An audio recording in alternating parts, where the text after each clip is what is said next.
দৰ্শকসকলৰ বাবে এই মুহূৰ্তত লৈ আহিছো এটা গুৰুত্বপূৰ্ণ খবৰ। ৰাজ্যৰ মুখ্যমন্ত্ৰী ডক্টৰ হিমন্ত বিশ্ব শৰ্মাই এনআৰসি আৰু আধাৰ কাৰ্ড সন্দৰ্ভত এটা ডাঙৰ মন্তব্য কৰা পৰিলক্ষিত হৈছে। কিয়নো দেখিবলৈ পোৱা গৈছে এতিয়া ৰাজ্যৰ 9 লাখকৈ লোক এতিয়া আধাৰ কাৰ্ডৰ পৰা বঞ্চিত হৈ আছে। এই সকল লোকৰ আধাৰ কাৰ্ড ব্লক হৈ আছে। এনআৰসিত নাম থকা বহু লোকৰ নাই আধাৰ কাৰ্ড আৰু সেই সকল লোকে অতি শীঘ্ৰেই লাভ কৰিব আধাৰ কাৰ্ড। আধাৰ কাৰ্ড আৰু এনআৰসিক লৈ ৰাজ্যৰ মুখ্যমন্ত্ৰী ডক্টৰ হিমন্ত বিশ্ব শৰ্মাৰ ডাঙৰ ঘোষণা। এনআৰসিত নাম নথকা খিলঞ্জীয়া লোকে শীঘ্ৰেই পাব আধাৰ কাৰ্ড। এনআৰসিত নাম থকা লোকসকলে লাভ কৰিব। কি কাৰণত আধাৰ কাৰ্ড ব্লক হৈ আছে সেই সন্দৰ্ভতো ৰাজ্যৰ মুখ্যমন্ত্ৰীগৰাকীয়ে কৰিছে কেতবোৰ বিশেষ মন্তব্য। ভাৰত চৰকাৰৰ সৈতে এই সন্দৰ্ভত আলোচনাত মিলিত হ'ব ৰাজ্য চৰকাৰ। এই পৰ্যন্ত 9 লাখ লোকৰ আধাৰ কাৰ্ড হৈ আছে ব্লক। 9 লাখৰ ভিতৰত আছে বহুত থলুৱা অসমীয়া মানুহ। এনআৰসি চলি থকাৰ মাজতে আধাৰৰ বাবে কৰা হৈছিল আবেদন আৰু সেই সময়ত আধাৰ আৰু এনআৰসি কেন্দ্ৰ একেটাই থকাৰ বাবে এই সমস্যাৰ সৃষ্টি হৈছে বুলি উল্লেখ কৰিছে। এনআৰসি কেন্দ্ৰত আধাৰ আবেদন কৰাৰ বাবে বহু লোকৰ আধাৰ ব্লক হৈ পৰিছিল আৰু সেই ব্লক হৈ পৰা আধাৰসমূহৰ ভিতৰত আছে বহুত থলুৱা লোক যাৰ নাম আছে এনআৰসিত নাম আছে কিন্তু নাই আধাৰ কাৰ্ড। তেনে লোকসকলৰ বাবে এতিয়া আধাৰ কাৰ্ডৰ ব্যৱস্থা কৰা হৈছে। কি কি কাৰণত আধাৰ কাৰ্ড ব্লক হৈ আছে সেই সন্দৰ্ভতো ৰাজ্য চৰকাৰৰ গুৰুত্বপূৰ্ণ পদক্ষেপ। ভাৰত চৰকাৰৰ সৈতে এই সন্দৰ্ভত ৰাজ্য চৰকাৰ আলোচনাত মিলিত হ'ব বুলি ইতিমধ্যে ৰাজ্যৰ মুখ্যমন্ত্ৰীগৰাকীয়ে মন্তব্য প্ৰকাশ কৰিছে। এই পৰ্যন্ত 9 লাখ লোকৰ আধাৰ কাৰ্ড ব্লক হৈ আছে। যিসকলৰ নাম এনআৰসিত নাই সেই সকলৰ কথা এতিয়াই চিন্তা কৰা নহয় বুলি ৰাজ্যৰ মুখ্যমন্ত্ৰীগৰাকীয়ে উল্লেখ কৰিছে। সমান্তৰালকৈ যিসকল থলুৱা লোকৰ নাম এনআৰসিত আছে অথচ আধাৰ কাৰ্ড ব্লক হৈ আছে সেই সকল লোকৰ ক্ষেত্ৰত বিশেষ পদক্ষেপ গ্ৰহণ কৰা হ'ব। অতি শীঘ্ৰেই এই ব্যৱস্থা গ্ৰহণ কৰা হ'ব বুলি ৰাজ্যৰ মুখ্যমন্ত্ৰীগৰাকীয়ে মন্তব্য প্ৰকাশ কৰিছে। ৰাজ্যৰ মুখ্যমন্ত্ৰী ডক্টৰ হিমন্ত বিশ্ব শৰ্মাই কি মন্তব্য কৰিছে এই মুহূৰ্তত সেই মন্তব্য শুনাই লৈছোঁ। আধাৰ কাৰ্ড ব্লক হৈ থকা মানুহবিলাক মোৰো ইমান দিনে ধাৰণা আছিল যে এইবোৰ বঙালী হিন্দু মানুহ, মুছলমান মানুহ, পমুৱা মুছলমান মানুহ এনেকুৱা বুলি ধাৰণা আছিল। কিন্তু এতিয়া লাহে লাহে আমি গম পাই আছোঁ যে সেই ধৰণৰ মানুহ যোনে সেই সময়ত আধাৰ ল'ব গৈছিলে। এটলিষ্ট 1.5 লাখটো অসমীয়া মানুহ আছে। এতিয়া আমি লিষ্টখন আধাৰ অথৰিটিৰ পৰা বিচাৰিছোঁ যে 9 লাখ মানুহৰ নামবোৰ কোন।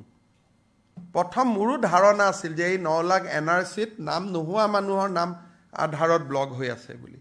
এতিয়া মই যোৱা 2 মাহত অলপ খুব সূক্ষ্মভাৱে বহিছোঁ কাৰণে মই গম পালোঁ যে সেইবোৰ মানুহ ধৰক মোৰ ল'ৰা সেইটো সময়ত চেণ্ট্ৰেল স্কুলত নাম ভৰাব লাগে, মোক আধাৰ লাগে। আধাৰ আৰু এনআৰচিৰ কেন্দ্ৰ একে আছিলে, সোমাই গ'ল ব্লক কৰি দিলে।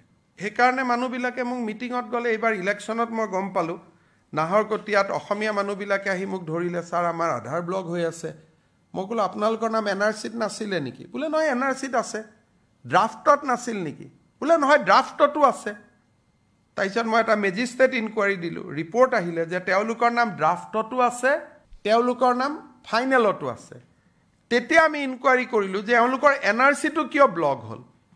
তেতিয়া গম পালোঁ যে এওঁলোকে এনআৰচি কেন্দ্ৰত গৈ আধাৰ দিছিলে। কাৰণ তেতিয়া আধাৰ কেন্দ্ৰবিলাকেই গভৰ্ণমেণ্টে এনআৰচিলৈকে কনভাৰ্ট কৰি দিছিলে। যোৰহাটত লিষ্ট অফ 11 লোক না, যোৰহাটত আমি 11জন মাৰোৱাৰী মানুহৰ নাম আনিছোঁ। তেওঁলোকৰ 1তো আছিলে, 2তো আছিলে। ব্যৱসায়ৰ কাৰণে তেওঁলোকে আধাৰত ফিংগাৰপ্ৰিণ্ট দিব গৈছিলে, ব্লক হৈ গ'ল। সেইকাৰণে আধাৰ বন্ধ হৈ থকা মানুহবিলাকৰ লগত এনআৰচিৰ সম্পৰ্ক নাই। তেওঁলোক ভুক্তভোগী। এনআৰচি কেন্দ্ৰত গৈ পেলাই নাম দিছিলে। সেই মানে আধাৰটোকে এনআৰচি কেন্দ্ৰ বুলি গৈ পেলাই তেওঁলোকে বায়'মেট্ৰিক দিছিলে। কেইদিনমান আগতে অসমৰ ছোৱালী এজনী চাকৰি পাইছে ডিলয়ডত, আধাৰ নাই কাৰণে চাকৰিটো গুচি গ'ল। কিয়?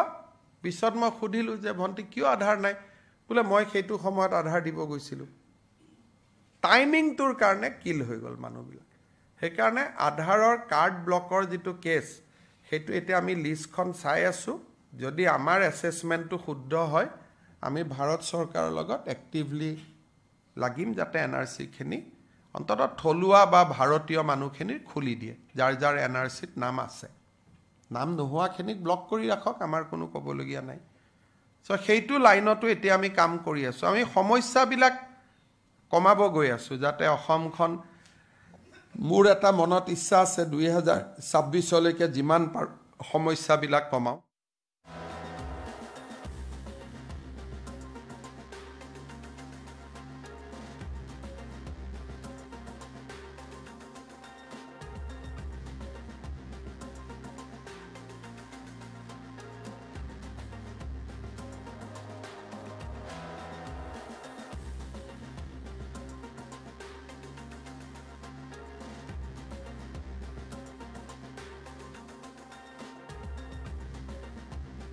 নাম নো আধাৰ কাৰ্ড ব্লক হৈ থকা মানুহবিলাক মোৰো ইমান দিনে ধাৰণা আছিল যে এইবোৰ বঙালী হিন্দু মানুহ মুছলমান মানুহ পমুৱা মুছলমান মানুহ এনেকুৱা বুলি ধাৰণা আছিল কিন্তু এতিয়া লাহে লাহে আমি গম পাই আছো যে সেইবোৰ সেই ধৰণৰ মানুহ যোনে সেই সময়ত আধাৰ ল'ব গৈছিল এটলিষ্ট 1.5 লাখটো অসমীয়া মানুহ আছে এতিয়া আমি লিষ্টখন আধাৰ অথৰিটিৰ পৰা বিচাৰিছো যে 9 লাখ মানুহৰ নামবোৰ কোন প্ৰথম মোৰো ধাৰণা আছিল যে এই 9 লাখ NRC-ত নাম নোহোৱা মানুহৰ নাম আধাৰত ব্লক হৈ আছে বুলি এতিয়া মই যোৱা 2 মাহত অলপ খুব সূক্ষ্মভাৱে বহিছো কাৰণে মই গম পালো যে এইবোৰ সেইবোৰ মানুহ ধৰক মোৰ ল'ৰা সেইটো সময়ত চেণ্ট্ৰেল স্কুলত নাম ভৰাব লাগে মোক আধাৰ লাগে আধাৰ আৰু NRC-ৰ কেন্দ্ৰ একে আছিল সোমাই গ'ল ব্লক কৰি দিলে সেইকাৰণে মানুহবিলাকে মোক মিটিঙত গ'লে এইবাৰ ইলেকশ্যনত মই গম পালো নাহৰকটীয়াত অসমীয়া মানুহবিলাকে আহি মোক ধৰিলে ছাৰ আমাৰ আধাৰ ব্লক হৈ আছে মই ক'লো আপোনালোকৰ নাম NRC-ত নাছিলে নেকি বোলে নহয় NRC-ত আছে ড্ৰাফটত নাছিল নেকি বোলে নহয় ড্ৰাফটতো আছে তাৰপিছত মই এটা মেজিষ্ট্ৰেট ইনকুৱাৰী দিলোঁ ৰিপৰ্ট আহিলে যে তেওঁলোকৰ নাম ড্ৰাফটতো আছে তেওঁলোকৰ নাম ফাইনেলতো আছে তেতিয়া আমি ইনকুৱাৰী কৰিলোঁ যে এওঁলোকৰ NRC-টো কিয় ব্লক হ'ল তেতিয়া গম পালোঁ যে এওঁলোকে NRC কেন্দ্ৰত গৈ আধাৰ দিছিলে কাৰণ তেতিয়া আধাৰ কেন্দ্ৰবিলাকেই গভৰ্ণমেণ্টে NRC-লৈকে কনভাৰ্ট কৰি দিছিলে যোৰহাটত এই লিষ্ট অফ 11 লোক না যোৰহাটত আমি 11 জন মাৰোৱাৰী মানুহৰ নাম আনিছোঁ তেওঁলোকৰ 1তো আছিলে 2তো আছিলে ব্যৱসায়ৰ কাৰণে তেওঁলোকে আধাৰত ফিংগাৰপ্ৰিণ্ট দিব গৈছিলে ব্লক হৈ গ'ল সেইকাৰণে আধাৰ বন্ধ হৈ থকা মানুহবিলাকৰ লগত NRC-ৰ সম্পৰ্ক নাই তেওঁলোক ভুক্তভোগী NRC কেন্দ্ৰত গৈ পেলাই নাম দিছিলে সেই মানে আধাৰটোকে NRC কেন্দ্ৰ বুলি গৈ পেলাই তেওঁলোকে বায়োমেট্ৰিক দিছিলে